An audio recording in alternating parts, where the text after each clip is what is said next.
$750 cash, or you have to gather 500 signatures. And you know what I've said about money? I hate the money. So I gathered the signatures, and a lot of you here did sign for me. I appreciate it.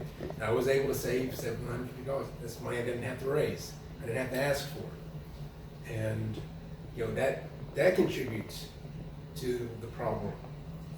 Every time you have to ask somebody for money, it means you're beholden to them in a way, especially if they give you a lot of money. And that's in my opinion, that's where most of the problems in our politics is derived from, is all the money in the politics.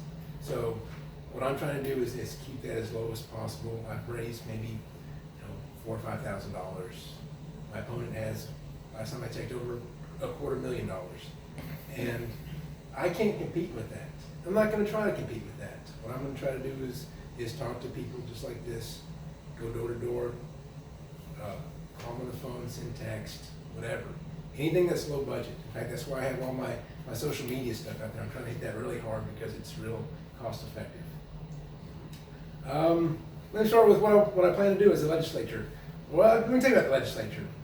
There's really only two things it does that it's supposed to do. Supposed to. Number one is education. The Constitution says they have to provide for our public education system. And the other one they kind of forced to do because of the federal government is health care. And that's kind of tricky. Let me talk about education. In Texas, there's no reason why we shouldn't have the best education system for our public school children that we possibly have. We are a rich state. There's lots of money. We do tons of business. But we decided that that's not a priority. Our priority in Texas is giving those businesses tax cuts because we still believe in trickle down. We still believe in that, and we think that as long as businesses are doing well, the people will be doing well. I want to flip that. I think when the people do well, businesses will do well. That's how I look at it. So I want to make sure that we raise the standards for funding education. And we're all smart people here. We know you just can't throw money at a problem. We don't know what came first, the chicken or the egg, with poverty and education. What causes what? We know that low education, poor education, is a symptom of poverty, and vice versa. Now, solving poverty is a pretty tough ordeal. That's a huge systematic issue, but we can solve education. So I want to take that approach. I want to go after education. I want to raise the standards. I want to make sure that we have all the resources that we need, and not just for rich white districts that seem to do pretty well no matter what. I'm talking about districts in Bryan, in Hearn, in Calvert, where they don't have the resources that other school districts have. We have a funding formula that claims to provide an equitable system. If a school district has excess amount of money, they have to send it to the state, and the state redistributes it to the poorer districts. But that still doesn't work. That doesn't solve the problem. It's deeper than that. And we have to get serious.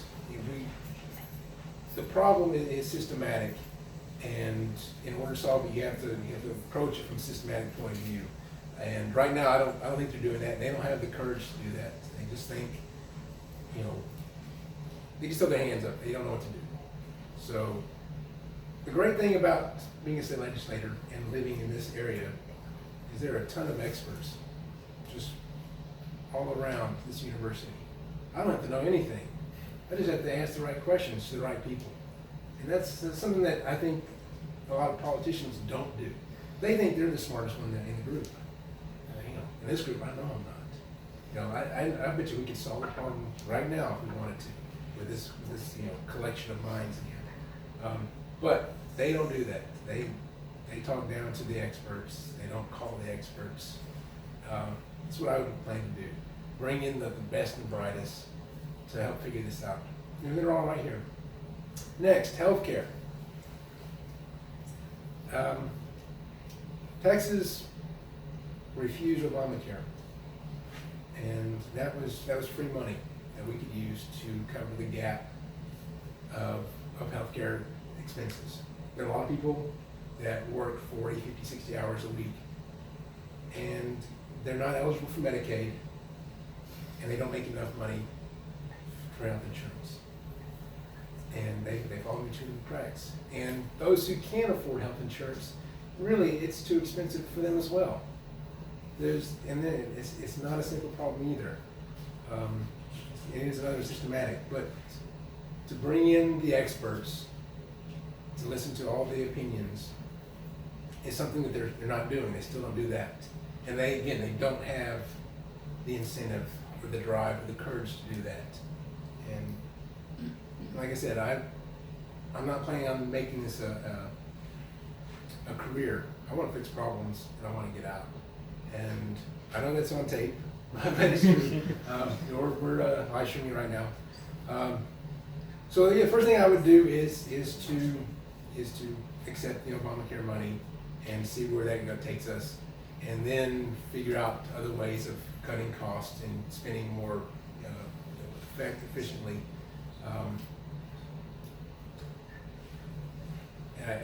The last thing I want to talk about, the third big one is the environment. We had this conversation a few minutes ago. It is hot outside, and it did not used to be this hot, and it did not used to have this many droughts, this severe droughts, or these super hurricanes. Okay, this is a new development, and it's getting worse every year.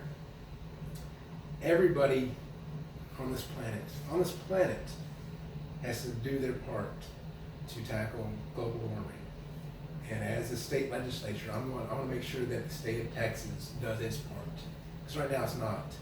Right now we're even going so far as to overturn local ordinances that ban plastic bags. And we're not letting people decide in their communities what steps they want to take to tackle global warming, pollution. Okay? We're overturning those things for the sake of big money. Okay? People want to change the environment. They see this as something that's going to affect their children, their grandchildren. It's scary.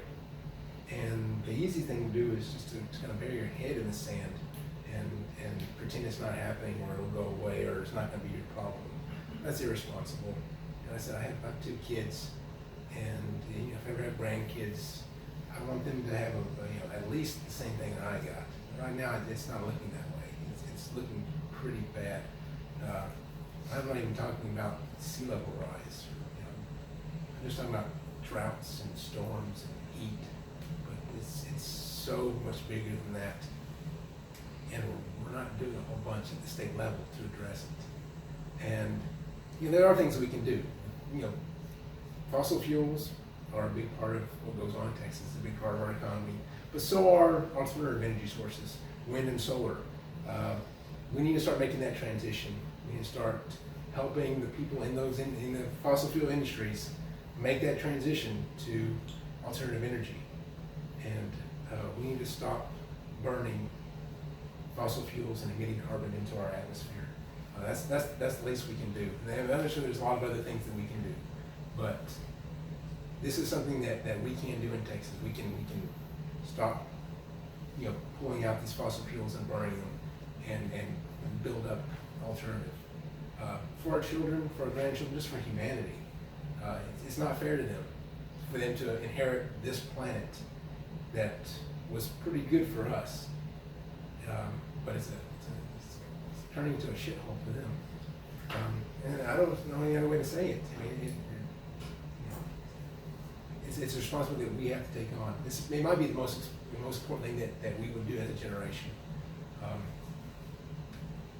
On that note, okay. The other things I want to talk about, another thing I would do, and this is good, is on day one, I'd be a vote to legalize medicinal marijuana.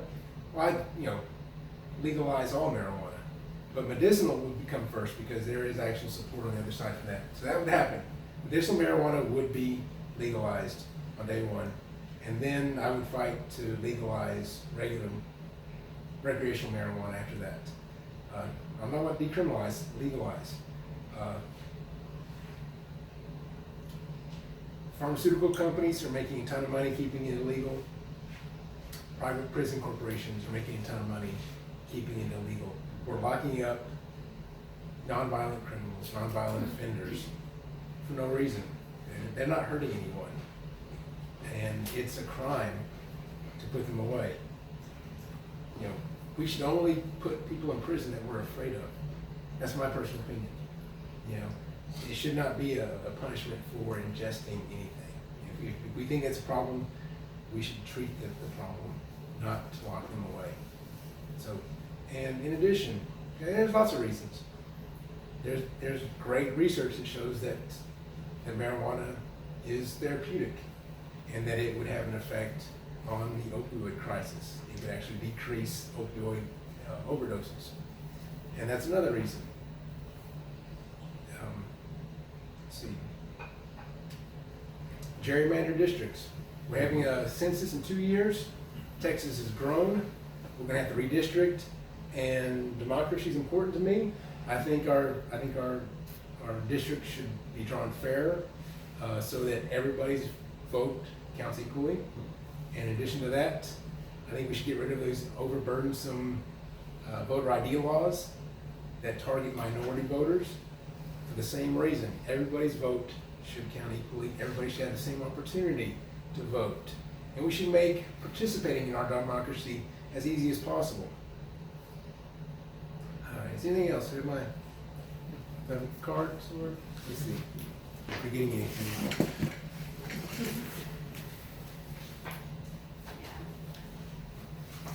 Okay. Support labor unions. Ways we're able to unionize. I think right now we're all standing alone. A lot of people here are work for the university, right? Most everybody works for the university. We're on our own. We can't unionize. We, you know, the university can tell us whatever they want. We're at will. We're powerless. You know, they can pretty much do whatever they want.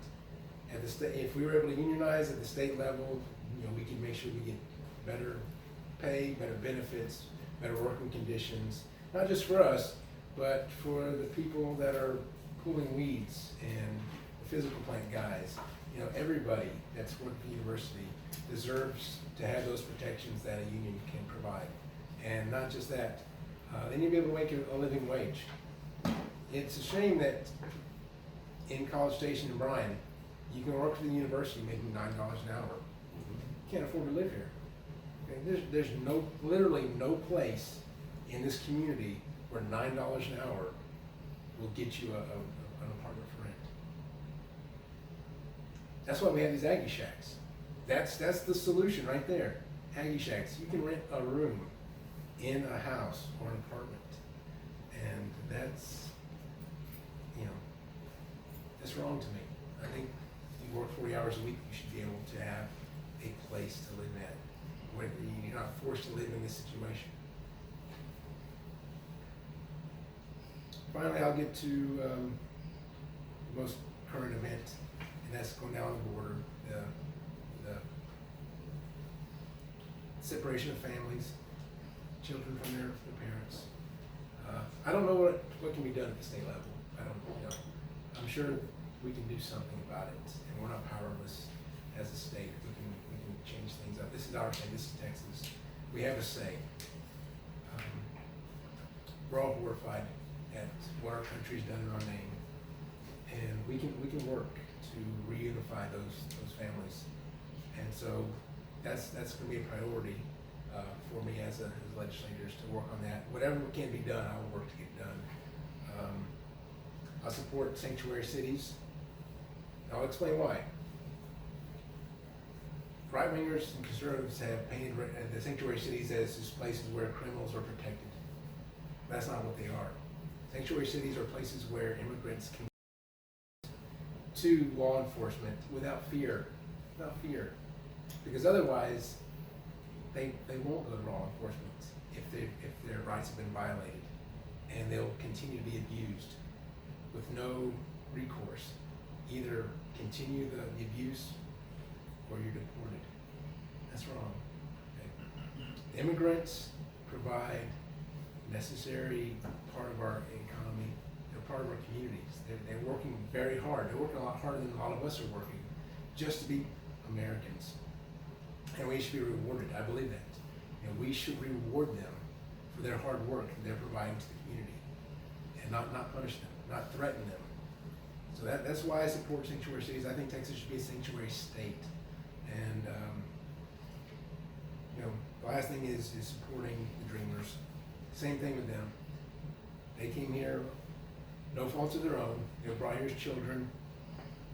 I don't believe in punishing the children for the sins of the father.